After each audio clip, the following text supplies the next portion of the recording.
Good evening, everybody, and welcome to the Monday version of the Sports Exchange. My name is Scott Morganroth, the Motor City Madmouth. Would love to bring back John Ryan, and that's what we're going to do before I bring John on here. Okay, thumbs up works too. We have Smoking Jeremy B is going to have a very busy week with us, but this is round one of at least three for the guy. Anyhow, welcome back, Kneecap Biting. Glad to be here. Always fun to talk sports. All right, and George Eichhorn. Howdy, good to be on. Appreciate that. And once again, John Ryan Sports numero uno. Is that right? Am my eyes going bad, or am I getting it right? It is the number one. Yep, at John Ryan Sports and the number one. And you say you're a 28-year sports bettor. All right. Well, the title of the show will be betting on the NFL draft, folks. So, I know this is certainly betting is taking over our day and age, and there's no better person that I'm pleased to have on our platform than John Ryan. All right, John, got a couple questions. Everybody's going to go out there and get an opportunity to talk on them. And then, by the way, after the Sports Exchange, we have Fire Up Florida of Chris Prodel, Travis Holmes, and we're going to have Kyle Nash to join us. So we have a doubleheader tonight. So let's get it going. All right, John, question numero uno. The value of mock drafts. Are certain sources better than others? Do you take them seriously? I know tons of people are doing them. Well, I don't take all of them seriously, with all due respect. A lot of time and energy goes into them. I know Smoking Jeremy does one, and that should be respected. And I'm not just saying that because of the show, but there's ones that you can get some good information from and then leverage it. But, it reminds me of the NCAA tournament. We all think we're going to get the bracket right. We're going to win our pool with our buddies at the office, and we're going to show everybody how smart we are. And we end up kind of with egg on our face and, kind of looking pretty dumb, especially this last NCAA tournament. So I kind of take the mock drafts with a grain of salt. There's a lot of information you can pull out of them that is very useful information for sports betting down the road after the draft is over. I always make the comment in topics like this with the New England Patriots that many years that they won the Super Bowl, they did not have a number one draft pick. So my theory became, and it was kind of tongue in cheek, not trying to be a comedian or anything, but it was kind of like, well, the secret to winning the Super Bowl is not to have a number one pick, so you don't waste all that time and energy trying to figure out who you're going to take. And, for the Patriots, it has obviously worked. I don't know if that's a model that franchises should use and general managers should use each and every year. But I do think this draft brings a lot of different variables than we have currently than any other year previous. Reason is we get to see 4 quarterbacks drafted in the first 5 or 6 picks. We might not see a wide receiver go till pick number 11. We might not see a offensive tackle taken until the Eagles take a kid from Georgia, number 10. So I think this is a very intriguing type of draft. And if I was betting, I would say there's going to be still a lot more trades in these first 2 rounds than what people think is going to happen. Well, I can tell you right now, the LA Rams don't value draft choices either. How many have they shipped out to the Jacksonville Jaguars and the Detroit Lions? And since Jeremy's chomping at the bit to get a word in, got to make him number 2 here in the pecking order. Go ahead, Jeremy. I'm not trying to toot my own horn. I don't know if John checked out my show or something or saw some of the comments. But in 2021, I got 8 out of 10 right in the top 10. I was 18 of 32 on which player, and I was 25 of 32 on what position the teams would take. That's awesome. Last year on day 2, because I really didn't have time because I was setting up my podcast on location to do a draft show. In day 2, when I did it at home where I was relaxed and comfortable and everything else, I got 9 wrong in 2 rounds. Okay. Live on the air. Speaks for itself. So I'm not saying I'm that great. I'm just saying the professionals are that bad. Okay. So that's kind of what I was trying to start us off with. Okay. So with that said, Jeremy, all right, I'm going to give you a follow-up question. what professionals were bad? If you name them, I'll tell you what networks they were from: NFL Network, ESPN, CBS, Sportsline. I don't know their names other than Mel Kiper, Todd McShay, and the guy that was GMing for Oakland, Mike Mayock. They all have been horrible. They have less than a 60% accuracy. I see. Yeah, Mike Mayock, right? Mm-hmm. And then you also have Mel Kiper and Todd McShay. And Todd McShay. Those are the three big ones I can remember off the top of my head. If you're talking draft prognostication, those guys were always considered the top in the game. What they are is great at scouting ability. Mm-hmm. Jeremy, can I ask you a question? I know this is, for me, not to ask the question is a little irregular on this show, but I have to ask you, do you think it's possible that some of these GMs and the people that report to the GM call up these guys and they have contacts and they kind of put things in motion so that the public and everybody else thinks a player and the other 31 teams in the league think that they're going for a certain position or a certain guy to open up the door for the guy they really want? Yeah, absolutely. It's the smoke and mirrors thing. They do it every year. Look at that movie Draft Day, which was probably one of the most realistic trading scenarios I've ever seen in a movie. The way he played it off, got rid of the pick, then everybody was mad at him. They ended up being able to get that guy and trade back up and get the guy that everybody else wanted to. That type of stuff happens. You start something. Look at the rumors that come out about people where they end up falling in the draft, and lo and behold, they go to where their perfect fit is. Yeah, no, I've seen a lot of... Such as if Carolina took Will Anderson.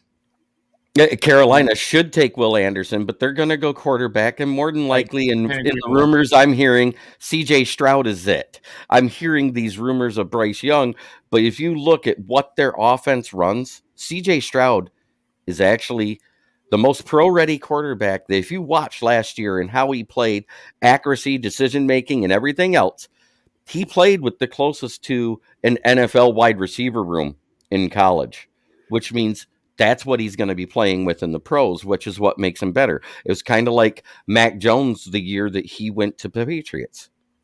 He played with NFL-ready wide receivers. Alabama doesn't have that anymore since then, which is why Bryce Young looks good, but he doesn't look as good.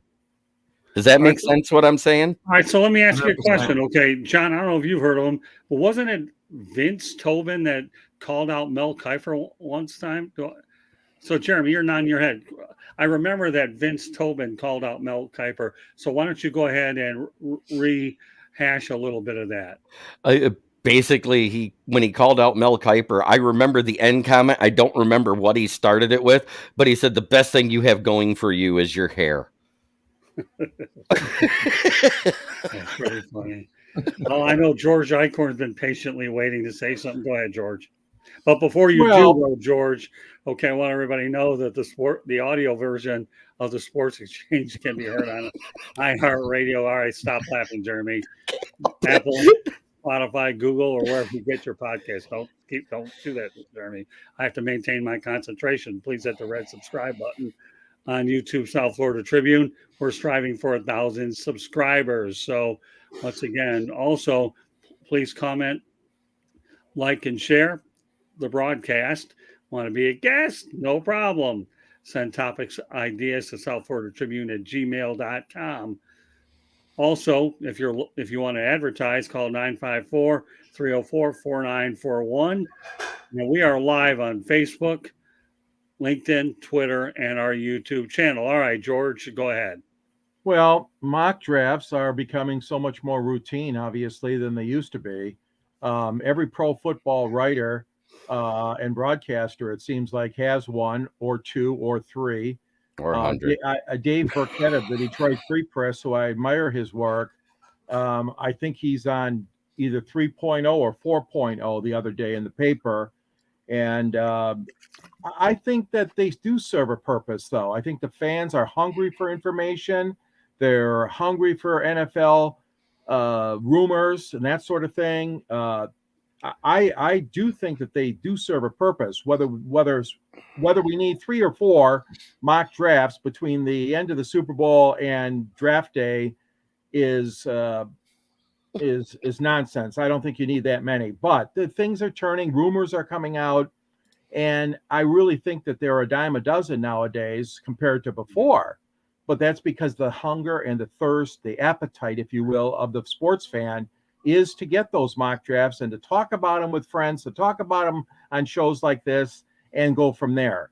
And what you guys alluded to earlier, oh yeah, I'm sure there are secrets that are let out or rumors that go around, because what you want to do is you want to create maybe a false image out there. So you're not telling you're not telling the media the truth, because you don't want it to know that, oh yeah, the Lions are really going to take a quarterback, which we know they probably won't, of course, but you want those rumors to be out there and sometimes to be fed so that the team can make a little bit of an end around and go to the player they actually want to draft. So there's some of that I think that goes on as well. But you got to laugh at when the general manager gets in front of the media, a day or 2 or 3 days or whatever it is before draft day, because he's probably not ever going to tell the truth. So the mock drafts, I think, do serve a purpose. Well, let me tell you, this draft whole thing is a guessing game, anyways. And the only thing I like about it is every time I share content on Twitter, I love it when my followers go ballistic here and they really eat this stuff alive. I'm amazed at how many retweets I get on Twitter. I'm only going to ask you this question, John, and not everybody else. Okay. Do you think that the Baltimore Ravens, are going to take a quarterback in this draft because of Lamar Jackson?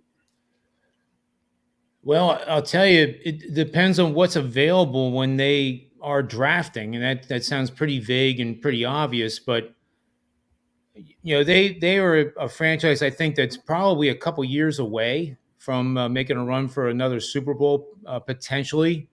So I think for them to take a quarterback now, given that 4 of the first 5 4 quarterbacks might be drafted in the first 5 picks, is going to leave it, the cupboard's going to be pretty bare. And I'm not really sure who is available out there, except for, I think Jeremy was talking about that kid from Tennessee. Might be a wild card pick for them to take, and then they have time to develop it, and develop a lot of parts of their game so that they can make a run in 3 or 4 years. I don't think they're a Super Bowl ready franchise. You compare them to Kansas City, Cincinnati, Buffalo, and I don't think they're really one quarterback draft pick away from making it to the Super Bowl. So I think I would take a pick with one of the defensive ends that'll be available coming around that time instead of trying to get offense.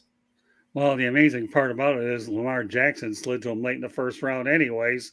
So what's the difference where they slide? I can tell you how many quarterbacks have slid in late, but we don't. That's not the purpose of the show tonight. We'll address it perhaps at another time. But Lamar Jackson, I do know Dan Marino slid it to the end of the first round, and the list goes on. But I'm not going to go some there. Guy named Brady. Yeah, well, yeah, he's like a 6th round pick out of Michigan. I think he was pretty good. Okay, final question of the night, John. Tricks to betting on the NFL draft. Well, I think you probably want to save your pizza money bets for another occasion, because this is going to be pretty nuts. But I do think it's pretty weird that all of a sudden Bryce now is the favorite to go number 1. Yeah, I think if I was, I would bet pizza money on this. And what I mean by that, whatever your pizza costs. Like tonight, we actually had pizza tonight. It was $21. So maybe I put $20 on Will Anderson on a flyer that he goes number 1. That's where the value is. And you got to remember, you're supposed to have fun with this.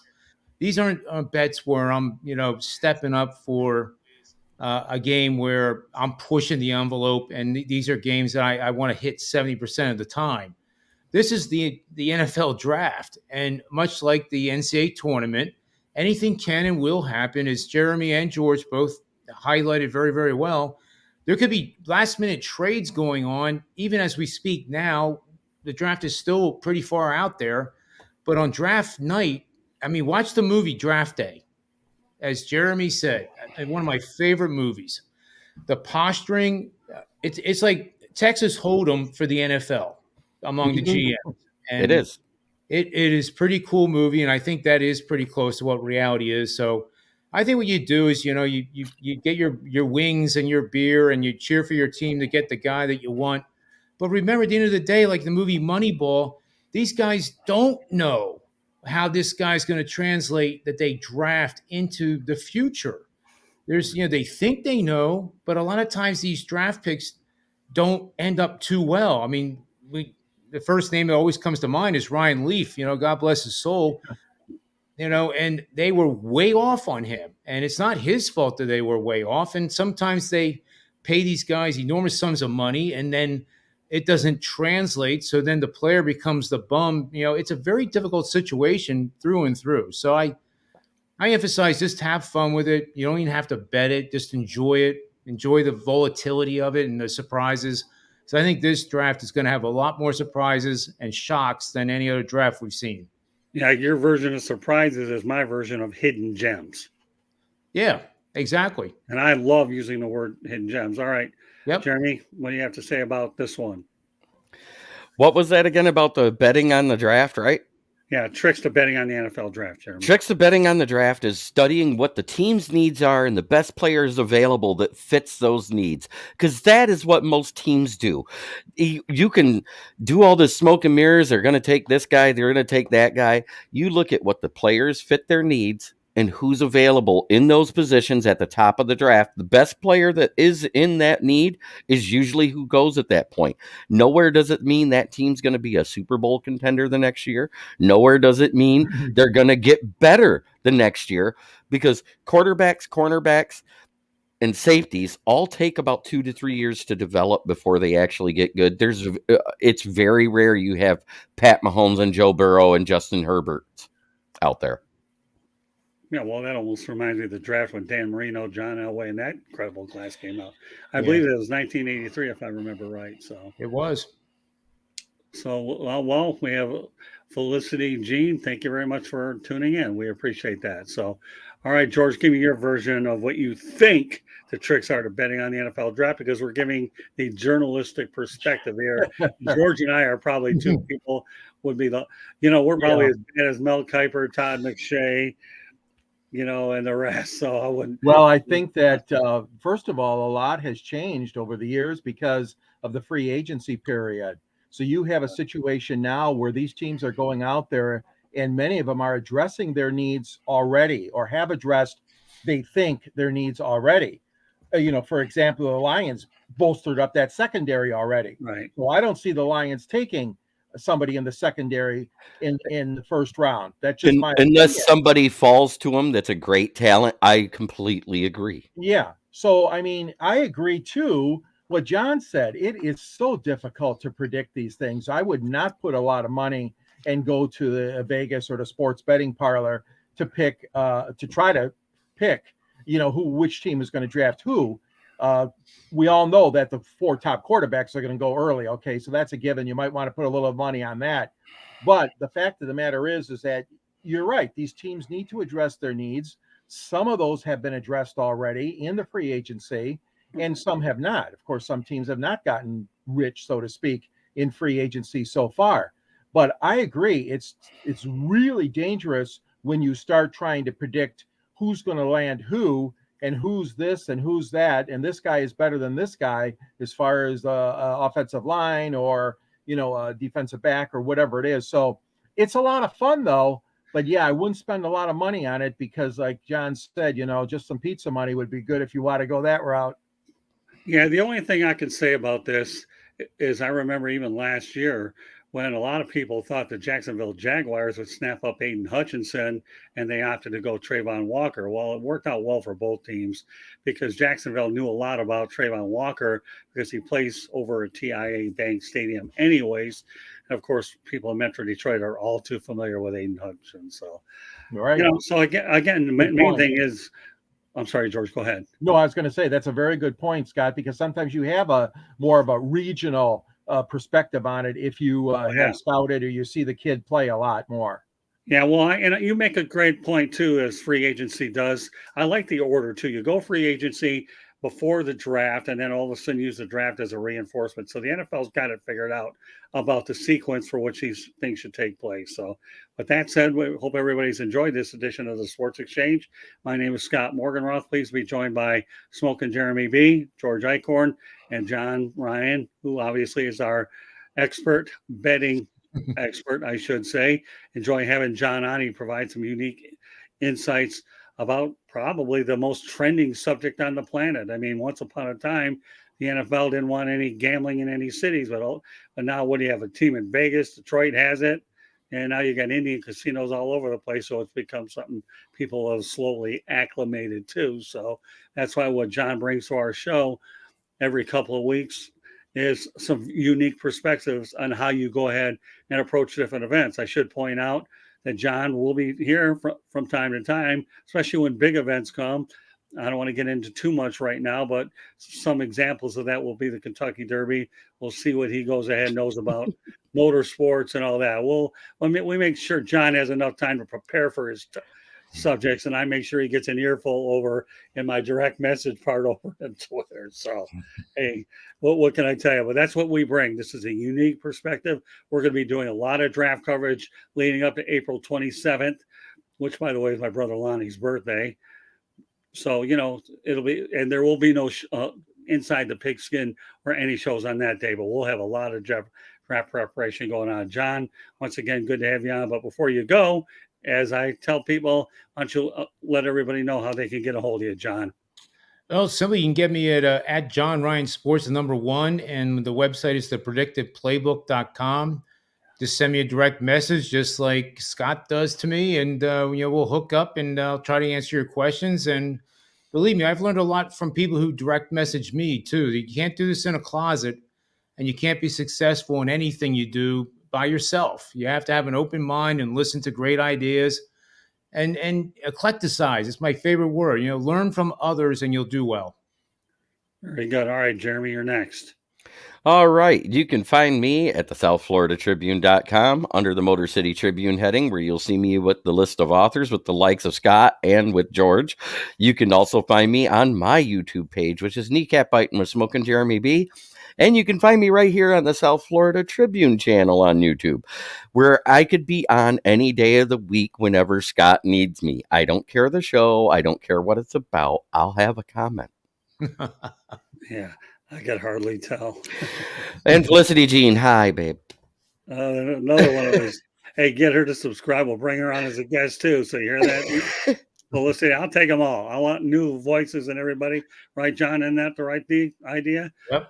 Felicity Jean, you subscribe, and More the better. We'll work you in the lineup. Mark my word. Jeremy handles all my kneecap biting followers. He just tell me who's ready, and I just plug them into the system. And last but not least, Mr. George Eichhorn.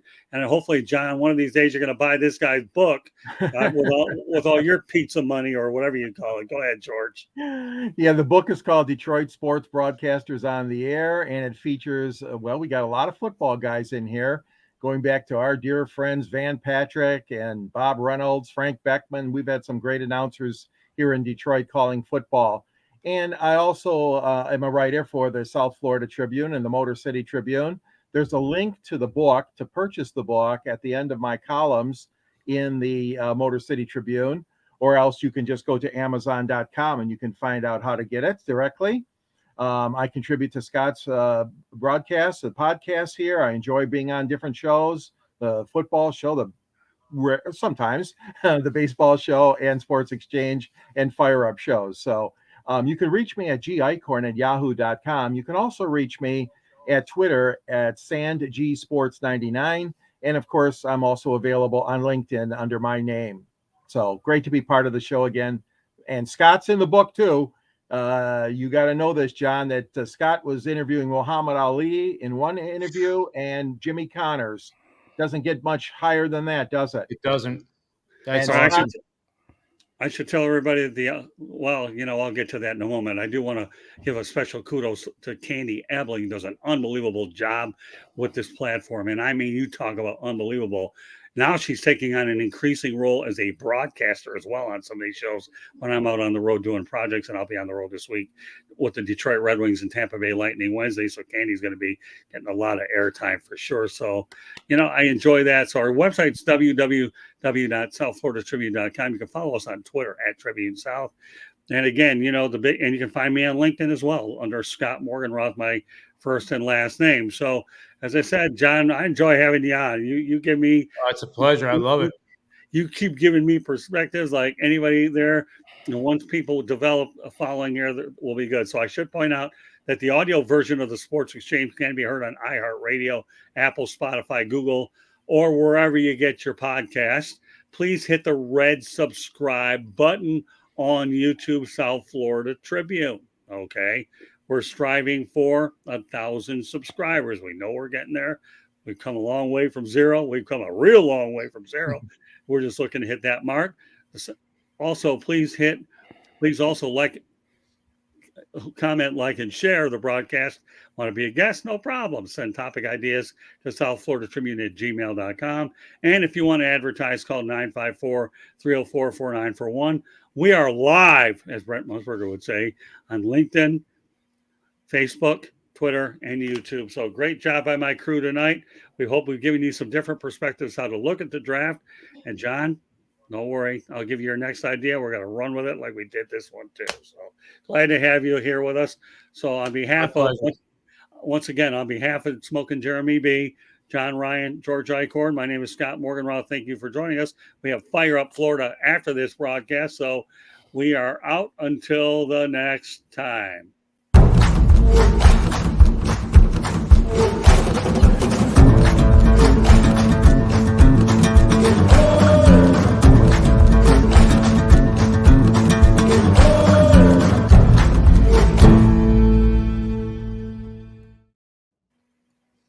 That was awesome.